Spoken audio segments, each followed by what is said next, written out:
What is going on, everybody? Welcome back to Talkin Sports with Jake. Hope we're all doing well. We are live on the Talkin Sports with Jake YouTube. We haven't done this in the podcast feed ever. We figured out how to do it. Thank you, Justin. Who's we? That's a fair point. Justin figured out how to do it. He is in the bag. That's how you just heard. To my left is Mr. Ashton. To my right is Mr. Nick.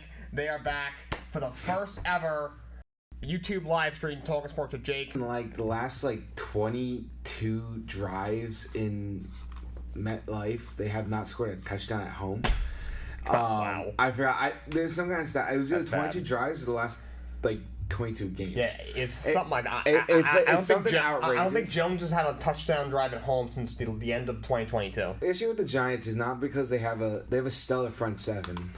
That front seven's really good. The only issue is that they have zero offense to go with any inch of defense they have. The defense can get one stop, and they made a couple of stops last night where they got the ball back and proceeds. The offense goes 3 and out, gets a first down, goes 3 and out again, or drives all the way downfield and kicks a field goal. Poor Greg Joseph, his leg must have been tired this morning. There was a lot of penalties in that game to the point where at the end of the first half, Al Michaels was like, "You got to be kidding me!" Even Al Michaels was getting. Poor Al Michaels. Also, Giants fans, get ready to have the number 2 overall pick, and you better be excited about Carson Beck or something. I don't really think Dallas is that good, to be honest. I wasn't super high on going into the year. I thought maybe they could sneak into the playoffs and then lose in the first round like they have pretty much every year since Daniel Jones. There's not a slant or a dump off or a little out route. The guy just can't complete a pass. Every deep ball is either he way overthrows the guy or he underthrows the guy.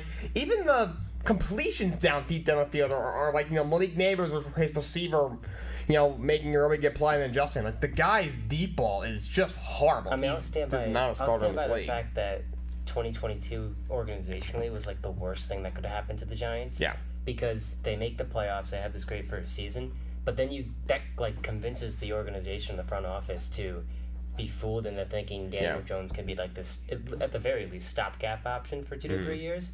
I feel like they set their franchise back a couple years doing that. I mean, there's nothing really to talk about with Daniel Jones anymore, considering this has been his issue. He can't throw the deep ball as accurately as you'd like a starting NFL quarterback to do.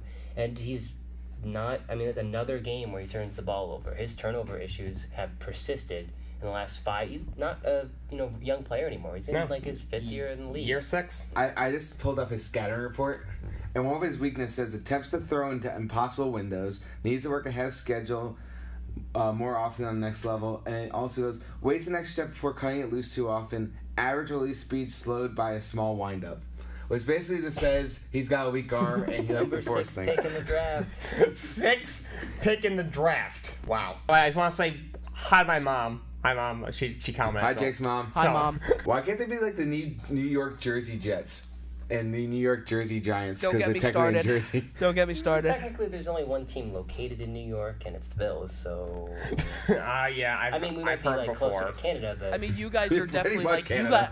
you guys are way New York. No, we're. Let me tell you something. Long Island, the city, and upstate are 3 very different places. Which one has surprised you guys the most of the 3-0 teams? I think the slam dunk pick here for me is the Vikings, mostly because of who they're doing it with.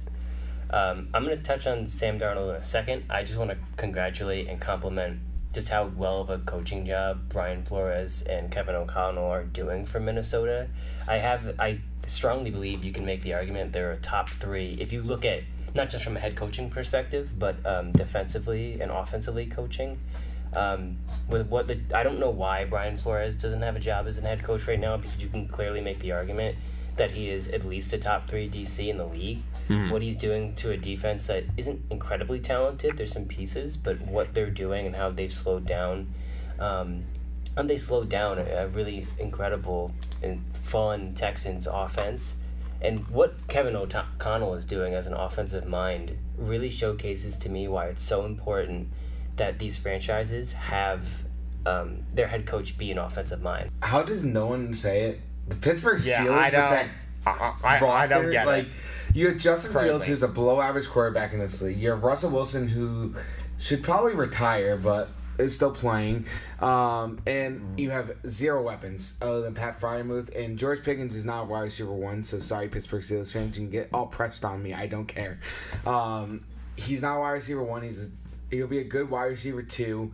But you guys are not winning a Super Bowl anytime soon, so don't think this 3-0 thing's gonna last. You're probably gonna lose like the next 4 straight. But the only reason you're 3-0 is because Mike Tomlin can't accept to have a losing season for one dang season.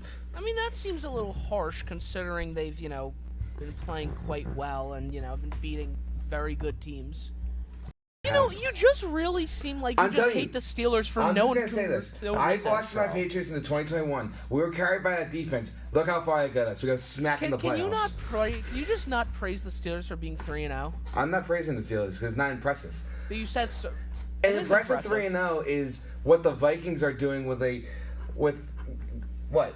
It's really Obviously, not. They have Sam the best Darnold. receiver in the NFL. It doesn't matter. Yes, it does. No, it doesn't. Yes, it does. No, it doesn't. What the fuck are you talking about? They have arguably the best defense in the league. They have a top 5 offense with a below-average quarterback in Sam Darnold who's playing at an MVP level. He's not playing at an MVP yes, level. He is. He's playing at a top 10 level. Look at Tua. When you have two Sam Darnold is better than Tua this season on the Vikings than Tua has been with the Dolphins. So Justin Fields threw for less than 200 yards in his first 2 games, except for the most recent one where he threw for about over 200 and a couple of touchdowns. Sam Darnold threw for 208 and a pick against the Giants. He threw for 240 something against the 49ers, and they threw for 181 against the Texans. So what exactly makes Justin Fields more so what I'm asking is how can you call Justin Fields average but not Sam Darnold when Justin Fields is putting up around similar numbers with a worse wide receiver and no running back? I love how it has to be just because one receiver is on a team. Yes, he has the best receiver in the NFL. He has the best receiver in the NFL. What are you talking about? Second best receiver. He does nothing with them. I think Tua. He has the second best receiver and he does nothing that with good. them. I think this is a perfect case of showing how when you talk about QBs getting drafted, right? Sam Darnold plays like garbage. We all know how he played in New York. Carolina. But he played well in Carolina. He started off 3-0 again. No, and then obviously Carolina is Carolina. So you're telling me is that having Justin Jefferson? Ashton, do you think Sam Darnold is putting up these numbers with Justin Jefferson? Yes or no? Without him, yes or no? I could actually possibly see it. No, he's not. No way. He's not putting up those numbers with Jordan Justin Jefferson. It's not. You could do it with Jordan Addison. No, you couldn't. Yes, you can. With Jordan Addison what? went off last year. With what is 90 DUIs where he's getting suspended every other week? I think it's so important. Justin Fields is not doing this because He is doing that with Justin Jefferson. No, he's not. He absolutely cooked with him. Garrett. He He didn't cooked do it- with Garrett in Ohio He State. did- What are you talking about? He didn't do it with Do DJ you even Moore. watch college football? Do you watch DJ Moore last year? Oh, wait. He didn't do anything with DJ Moore. What's he expecting to do to Justin Jefferson? Justin Jefferson's way better than DJ Moore. DJ Moore is better than George Pickens. I think So? Yeah. I think it's No more, shit. I think it's more important. And neither is Caleb doing stuff with DJ Moore either. So what's your point? Caleb's a flop. I think it's so much. You guys are talking about like the weapons they have around. How you. the coaching? I think it's equal. Yeah. Kevin O'Connell's like the best equally offensive mind in important. football. That definitely helps. Yeah, I know, but to say that Sam Darnold that Sam Darnold would put up the exact same numbers without Justin Jefferson is absolutely insane. I wouldn't say the same, but I would say similar numbers because I wouldn't even say similar numbers. What is that jingling noise? Who's jingling? Who knows? Speaking of Sam Darnold, there might be some ghosts in here. In the words of Dennis Green, the Bears are who we thought they were. And by the way, yes, I did not have them going 11-6 like you sickos out there. I had them going 6-11, getting in the air. Looks pretty good right now. By the way, Hassan Reddick, there's no way he's going. He wants to go back to the Eagles now? Oh my God. Who? Hassan Reddick. Hassan Reddick, who the Jets traded for from the Eagles, wants to go back. You know what? Just Hasn't he go. holding Go. out? Bye. He's holding out because he didn't get his Bye. contract. Because He's lineman losing didn't money. I He's know, lost you're- like $8 million. I mean, he can go there if they want to give us like AJ Brown. What leverage A.J. is he- Brown for Hassan what Reddick, who says leverage no? is he gonna have in his next The contract? Eagles. None. He's gonna lose so much money. Why? He's already lost $8 million. He should have just played out the So, season and then got. Hassan, you want more money, and you're sitting out and you're losing money. What's his salary? Is he like $15 million? I think he signed for. I think his contract was 3 for 45 with the Eagles, so he's like around like that 14, 15, maybe 17 million. And so he's losing money. I get it. His thought process is, okay, if I get the contract I want, it'll be a wash because of how much he'll lose $8 million. Maybe he makes $8 to $10 million more, that kind of thing. But the Jets had 8 sacks last week. It was against the Patriots off the line, which isn't great, but especially with the injuries they had. Also, you said they're just getting Sammy Sal back. They've had 9 different left tackles already, but still, the front 7 looks fine to me. Maybe not what it was last year and the year before when it was ferocious, but they haven't really missed him that much. Until they really miss him, we're not going to pay him. Oh, so go back to the receiver thing. I wouldn't mind having him. I wouldn't mind, but I'm not paying him like he's T.J. Watt. Go back to the Eagles. In fact, I say trade him to the Carolina Panthers. Go play for the Panthers. Will Levis is about to be the most mean quarterback since who's the guy who had the song on TikTok? The song? Oh, the Trace song? McSorley. Chandler Jones? Chandler Jones had a McSorley. song. Trace McSorley. Chandler Jones, Trace oh my God. McSorley, throw it on the Oh my down. God. Trace McSorley, Penn State legend. I don't think really the much conversation has to be about the Titans because they're pretty much going to be probably one of the worst teams this year, and I'm surprised the Panthers are not 0-3 and they got to win because Andy Dalton's just that good. But the Bengals, that's a surprise. Jags, I'm kind of surprised about being there, both being 0-3. Going into the year, I was surprised, but then once I saw him take the field, I was like, yeah, no, not that surprised. Well, I think for the Jags reason, it's coaching. Peterson's gonna. He might not be here by week 8. He is in the words of Bon Jovi. He is living on a prayer for his job. But Cincinnati, it just does seem like Joe Burrow's still having that wrist injury. It hasn't fully healed Something yet. looks off with him. He looks off. But he's still putting up great numbers, surprisingly. I mean, yeah, just his coach sucks and his defense couldn't stop Well, the stop sign. I don't think Zach Till is that bad. Zach I Till don't is think Zach not is the coach.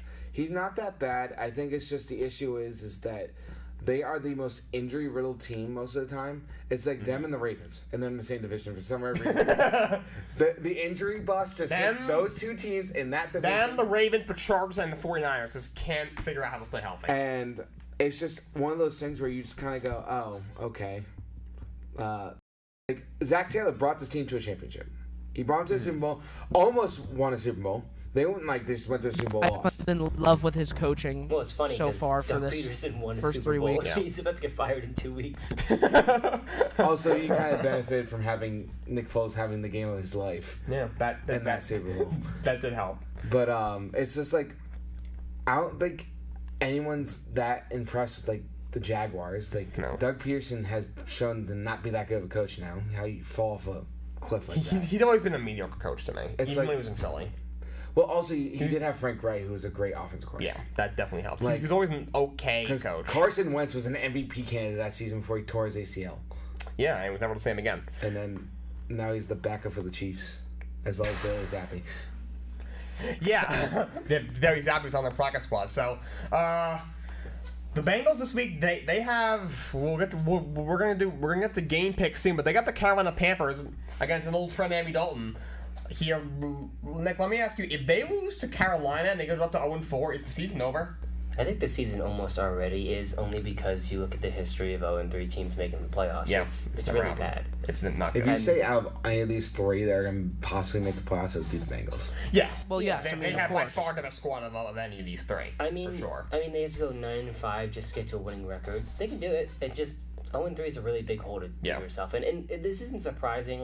The Bengals the last 3 years, for one reason or another, have always started slow. They do start slower. But pretty much every year. 0-3 slow is a little bit concerning. I think.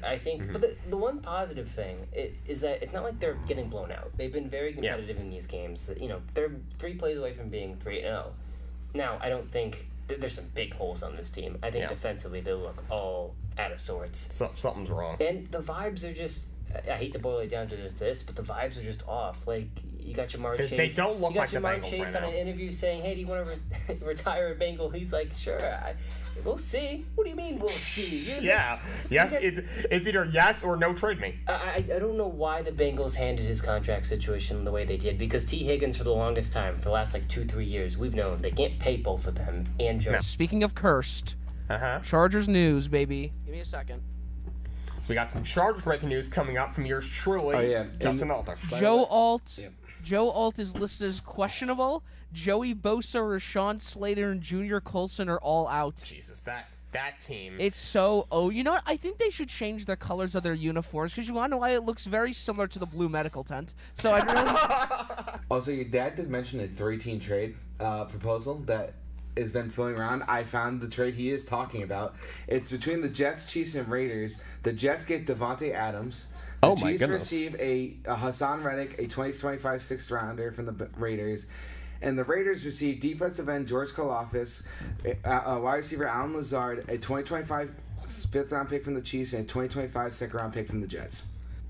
I Wow. fear you cooked. Wow. I fear you... Wow. I didn't cook. Jake's dad. My dad just dropped that in there. I just found the details just because I saw in the chat the whole time he was just trying to figure out the details, so I got the full details. Wow. So shout out to my dad for just dropping that in there. So thank you. And Kaylee Raymond, oh dear God, Sharks are addicted to injury lane. I am to soda pop. yeah. Let's talk about the Tennessee Titans. Justin, I'm gonna go to you. Are you surprised by any means for the Tennessee Titans being 0-3? A little bit, not gonna lie. Yeah. I'm a little bit surprised. Because, okay, being 0-3, maybe not so much. But I would say just how they've lost. That's very fair. Bad. Like, I know... Uh-oh. We lost him again. Yeah. Justin does make a good point. A little around the horn? Hell A yeah. little around go. the horn, literally. But make sure Justin actually gets to speak this time. I promise I'm not forgetting about Justin. don't Justin is very special. You literally forgot about me for the Screw once you. for the 3-0 teams, for the I 0-3 promise teams. I'm not forgetting Justin. I promise. So I'm going to take the Falcons. Okay. I think Derek Carr's little Cinderella run of 2 games is over. His 2-game. I think he'll be fine. I think they'll still have a good season, the Saints. I just think the Falcons have a ton of momentum coming in this game. Mm-hmm. So just give me the Falcons. I'm actually gonna. It's really hard to put my trust in Derek Carr, but I will say I think the Saints. I'm not like they should have won that game against Philly as well, and it's always a tough matchup when. It's Sorry, my dad just said Justin can you be special? Because I start laughing. I heard Justin start laughing. All right, that's all we have for you today. Thank you, Ashton. Thank you, Nick. Thank you so much, Justin, who absolutely just was on fire back there, doing 19 different things and doing them absolutely perfect. Thank you to everyone in the chat for making this very interactive and a lot of fun. We will definitely do this again sooner rather than later. Bird versus cat was the last poll. Justin's polls were absolute cinema, like the Martin Scorsese meme. And Justin made a meme of that of himself as well. So I just thought you all should know that. This was a lot of fun. We will definitely be doing this more often as the show continues on. So look for these live streams. Hopefully weekly, at least bi-weekly for sure. Hopefully even more than that. But until next time, so long. Have a great day. Bye, guys. Bye.